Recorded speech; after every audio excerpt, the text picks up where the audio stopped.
morning mga karabas. Sa episode na to ngayon ay manguha tayo ng pisti sa mga palayan. Yung gapangitlog ba. Buwas-buwasan natin ng kapangain ng palay. Ayun, kasama natin Rabay, yung Dalaman, Kirimi, wala pang bili. Papapi, cameraman natin Daddy D. Manguha tayo. Golden. Buwasan natin to dito. Ayan, yung mga ganito kalaki po, masarapan na to. Malaki para malaki laman. Malaki rin yan. Wala nga malaki. Nalipas na rin, no? Hindi, ang malalaki na yan, doon sa ilog yan. Ganito lang. Ayos na to, ganito kalalaki. Dami mo. Matigas to pag sobrang laki.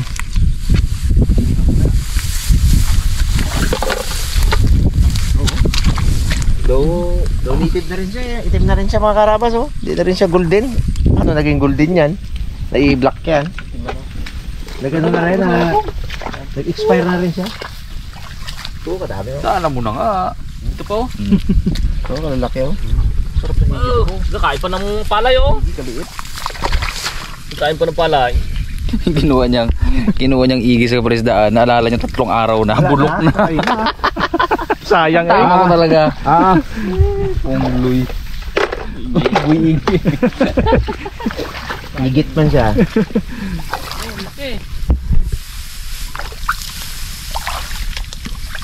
Niluto mo rin pang? Wala na eh. Tihaya lahat yung pong. Hindi man yan, yung makatarad na yan. Mataas na rin pala eh. Edad na yan, palay. Kain-kain pang dami. Ang dami. Bigyan pa na marami.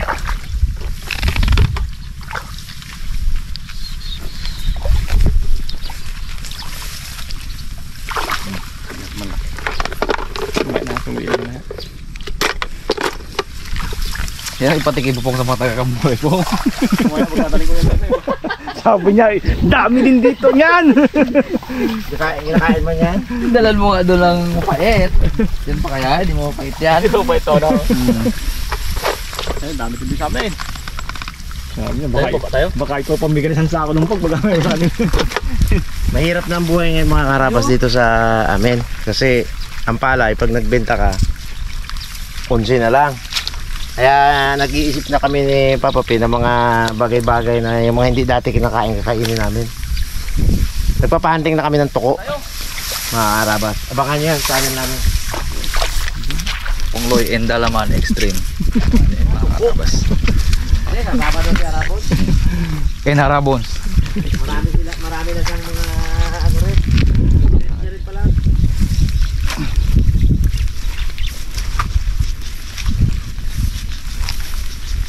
Ito po po. Iwanan mo agad na kalaki-laki Kung parang pwede nang mga ng palakapong ha. Oo nga. Yung pakakak yung na ganon-ganon, yun yung maganda ngayon. Naglipas ngayon.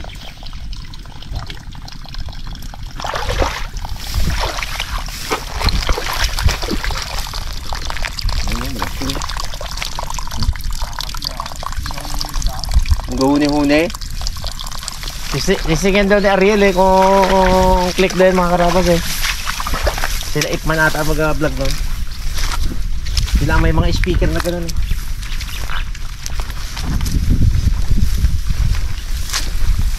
Mga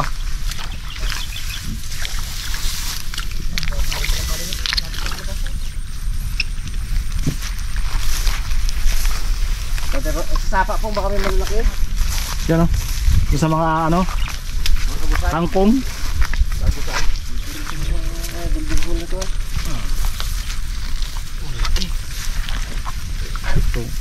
labo lang eh. Eh kung wala man yung labo niya, hindi wala mo rin yung makita. Buti nga nag-ulan. Ito kalalaki oh. Ito ang tunay na golden talaga. Mag-good pa. Abo, gabi. Bitaw rin agad. Yan po, malaki pong lutang. Talino rin na, bitaw agad. Ano yan? Ayun, kalaki. Pay pa siya oh. Yan oh. Wow. Nakabutang lang oh. Kanamit dito pa. Nakabutang-butang lang oh. Ayun oh. Malimutan. Wow, itim-itim. Ay, pa isa oh. Kalimutan Ito mo. talaga ang igi na tunay, oh. Yun nga, oh, yun oh. Ganda ang size. Pulot na natin to, tama na siguro ah. Hindi pa yan. Kaliliit abin naman yan. Hindi na, kami ah. Ibay po nga. Pong, anong puno to, Pong? Haba ng bunga. Saan? Ay, oo. Ang pulo. Grabe to, baka kinakain to, Pong. Hindi yan. Ang ganda niya, wala ko. Baka nga, edible lang, pwedeng luto yan. Ganda ng bunga niya, oh. Baka alam namin mga karapas natin kung anong puno ito, ah. Hindi ng bunga, oh.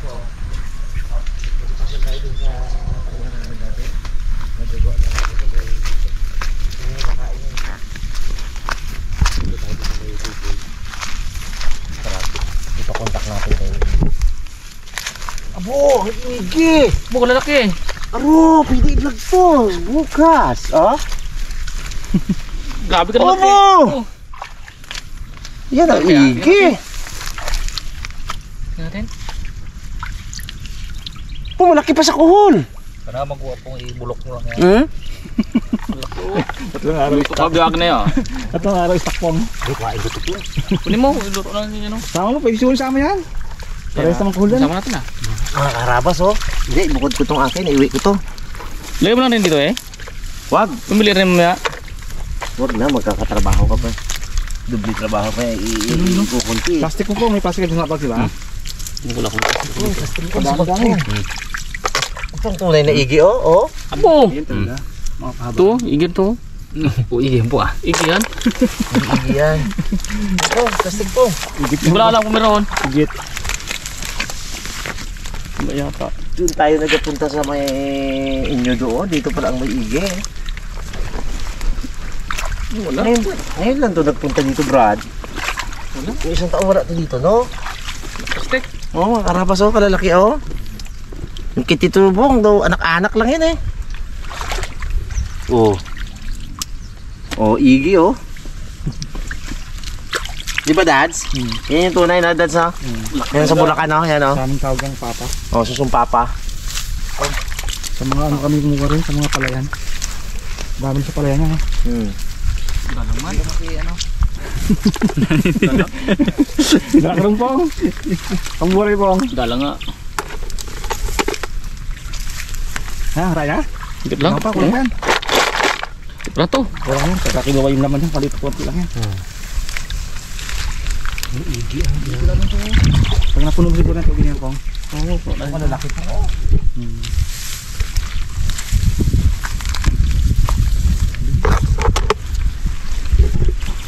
Pong, may mulberry, Pong, oh. Saka ano, Pong? Sarap yan. Po! Kaya mo yung pong kainin pa. Log. Ayan. Kahol. Hindi na. Kulay pink. Takot ko pong lidyan. Kaya na. Tubo daw sa kanya. Kulang abiyahan.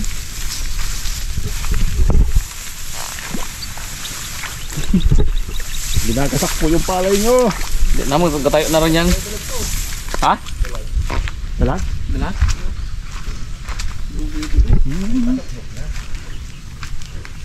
Ganyan kalalaki guys. Talag, Ay, isang pagka- grupo. Pag nag-anuhan uli bago magtayo May lamba pa yan. Kaya gayahin dati yung ulitin yung ano, Tukba. patukba na gamit yung mga bottle na ano, mineral water. Hindi na yung ginagis lang. Ang hagis-hagis lang. Nauso kasi ang pukatot ni Raymond, eh. Maganda yung pantalangka namin dito natin, bintol. Abo, yung dumating na ang pukatot ni Raymond, oh. Oh, Pong! Daing bunga, Pong! Dami! Oh! Tumawag ka na. Daing Dami bunga. na kapal yan. Mulberry. Mulberry, oh, kaso kulay pink. Oo, ito. Dami. Ano? Daing magiging kulay daw. Maraming, Pati sa palay, Pong, meron, oh. Daing sa palay. Dami nung... Napisa na iba, oh. Si Tatang kakain na to. Yung ulam namin Tatang to dati. Wow! Yan lang talaga yan.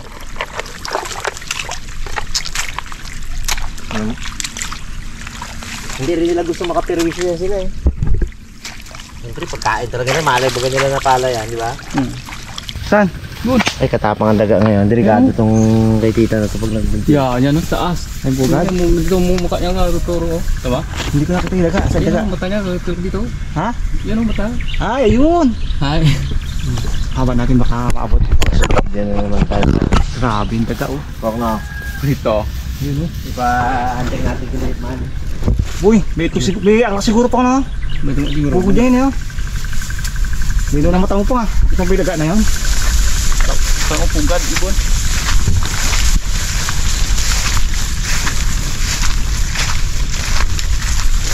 Mga karabas. Mga ilang kilo to pa oh.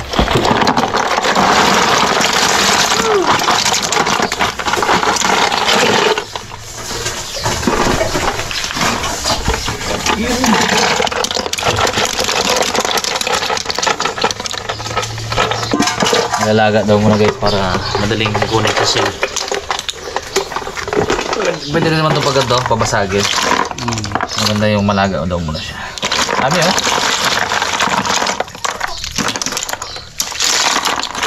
Dito natin konti guys tapos ilaga doon ni Pungloy. Ha? Mas madali ako ano naman ito kalilaga. Hindi nakakalap yung soul. Kaya nga. Malambot ang sila to yo. Ang ganyan mo lang yan.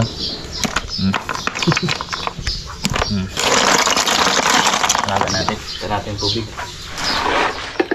Kain-kain pa sa palay oh. Kaya nang pala yan. Ebidensya ba? Ebidensya. Dating yan. Sige po.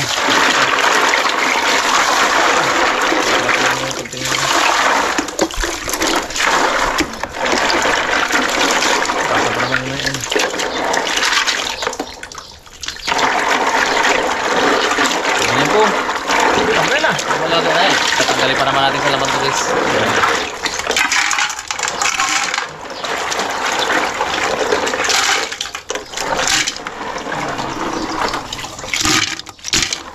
Okay. Tubig, lagyan ko na. Okay. Oh, ano mo? Yeah, kukunin mo na po yung ano mo. Yun oh. Salamat natin guys.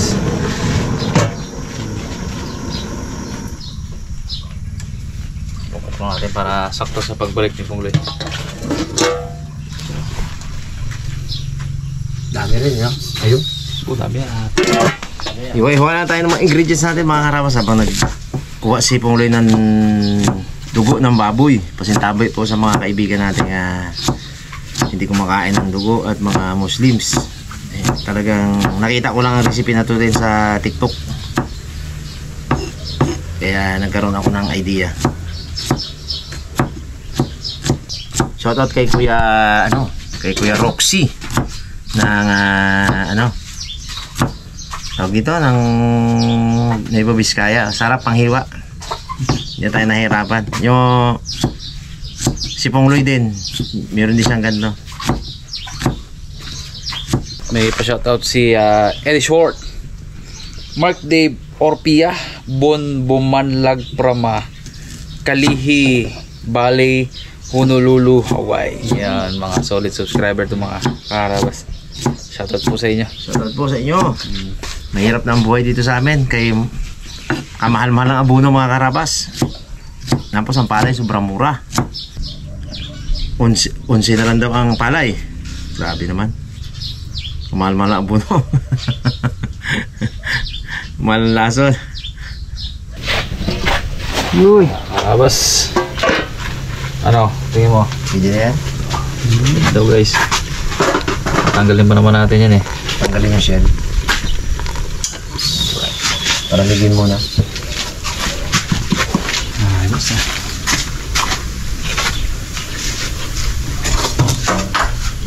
Hangot. Natin. Sarap. Bango, sarap. Ito na guys.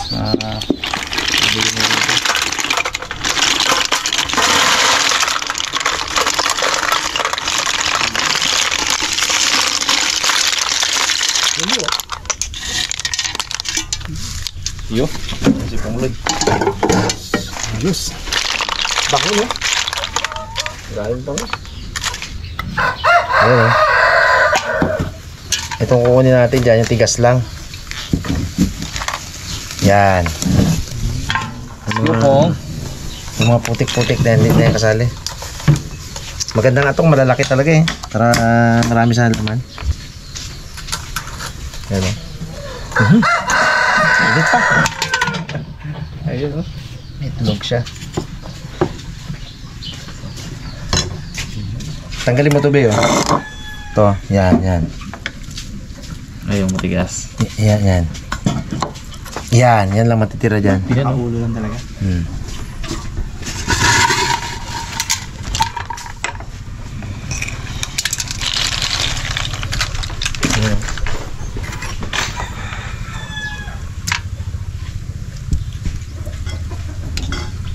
Tiyagaan itong mga karabas para talaga. Bago mo makamit ang kaligayahan ay talagang maghihirap ka muna. Yan. Tanggal yan. Yung mga putik-putik yan eh.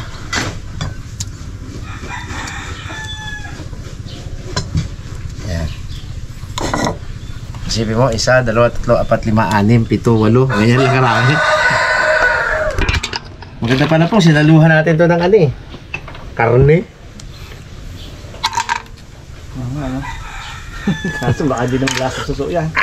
Init. Hindi, malaki rin laman pag yung malalaki. May paglaman.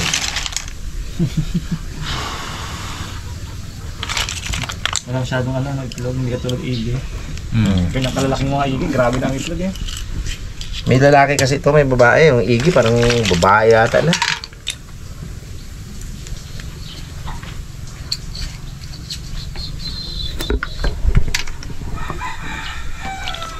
Tsagaan talaga to. Sinisig na ni Jeff to dati. 4 pa lang ata kami nun. Sarap din. Pumasok sa loob. Kuha.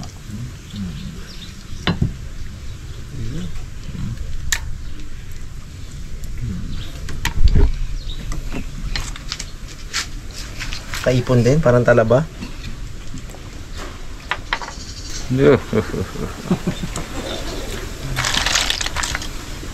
Siguro kung ganyan gagawin mo isang hapon. Malaki na nila. Hiwa-hiwain mo talaga yan. Oo. Ang sarap naman nun. Ano to, one of these, paramihin lang natin sa sungapon mga karabas. Regular na iikot yan. Iba-ibahin ko ang luto dyan. Nung nakaraan, may mali pa rin ako eh. Dapat parang pressure cooker. Tigas! 2 araw na, di pa matunaw ng bituka ko. Ano ako eh, bloated ba? Ayaw na magtatang ha.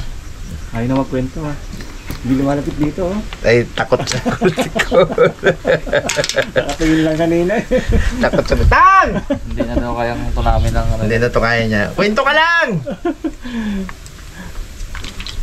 Nakatalaw dito kanina eh.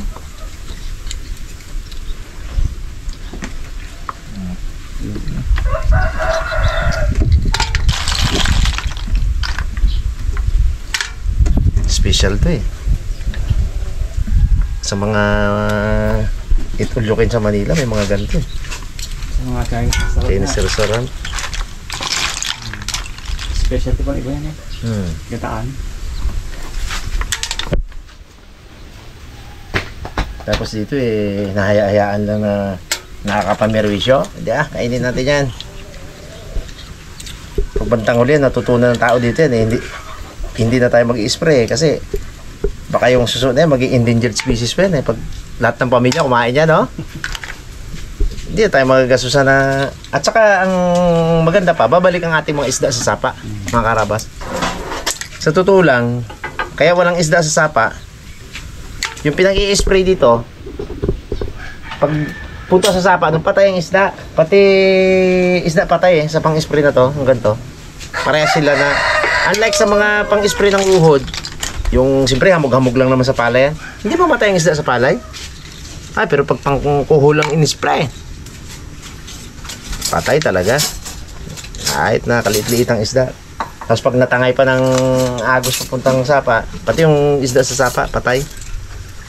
Paano dadami isda na ngayon? Di wala na. Kaya kung ito ay matutunang kainin ng tao, talaga nang kinakain naman talaga to. Pakabandang huli, gumanda na ang ano uli, ng life cycle ba? Baka magkaroon na uli ng mga isda dyan sa sapa. Kasi hindi na tayo gagamit ng laso na pampatay dito eh. Ubos na ng tao eh. Oh. Isang pamilya eh, kumuha ka lang ng ganito karami araw-araw eh. At ulamin, di tignan natin kung saan magpunta yung suso na yan. Bandang huli yan, wala na yan. Parang bitanga, no? Oo. Tangan, ubos. Gawin ba naman ng mga mamimili dito na 300 ata isang balde eh. Ubos eh.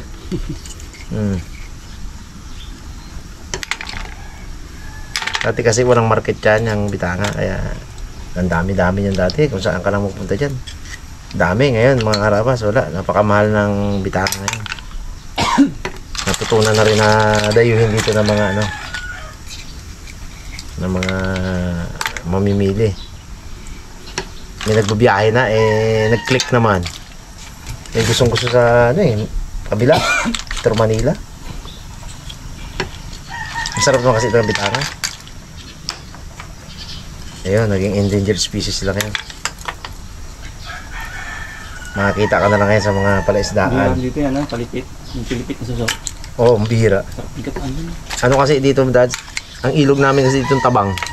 Natutuyo sa araw, kaya yung mga shell natin na pantabang hindi makapenetrate. Yung ano lang dito eh, yun doon sa atin sa Bulacan, yung tulya doon, laki. Ang tulya dito, liliit eh. Paano nga? Natutuyo. Natutuyo. Ang ating ilog. Sa Bulacan, hindi natutuyo yun. Dam yun eh. Shoutout dyan sa mga kaibigan natin sa Bulacan. Kila... Umuover pa nga pag nagulan. Wow. Yung laging sa ilog, yung barkada ko, si Kulot. Laman ng ilog yun. Pakasipag nun. Nagtatrabaho na sa barangay yun pagka uwi nun eh. May mga ano siya, yung patanga kung tawagin. Taing hipon ng huli. May buwipan daw din doon. May kamag-anak ni si buwipan daw doon. Pinapan daw din daw at kinukuha pa ang patanga niya. Ayun lang. Gusto pala yan po. Kanina pa. Tapos na tayo mag-ano mga karabas. Kinain pa ni Pong?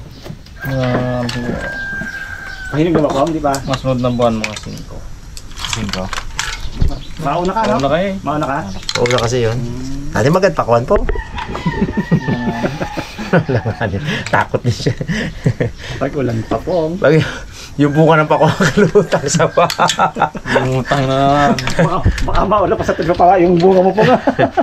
Nangyari sa kanya dati eh, yung bunga ng pakuan niya eh. Lumutang eh. Nung kinain niya rin pakuan eh, anong lasa po? Pait. Pait daw eh. Babad yung tubig. Parang kumakain daw ng ano eh, ng ampalay eh. Yan, may kwento si Lolo Bachong. Umalis si tatang. Ah, malay. Kala ko may kwento si Lolo Bachong. Umalis. Umalis. Iisip tatang, may ginagawa. Yung Bachong na yun mga kaharabas, yun yung lolo ni Tatang. Sabi ni Tatang, yung mga pogi niya na apo, hindi raw yan ang original na, kaya ako paborito ng lolo ko, ang original na kamukha ng lolo niya, yung Guansing talaga, Tandang Bachong, ako. Malaki ang ilong, malaking tao, malakas ang bibig.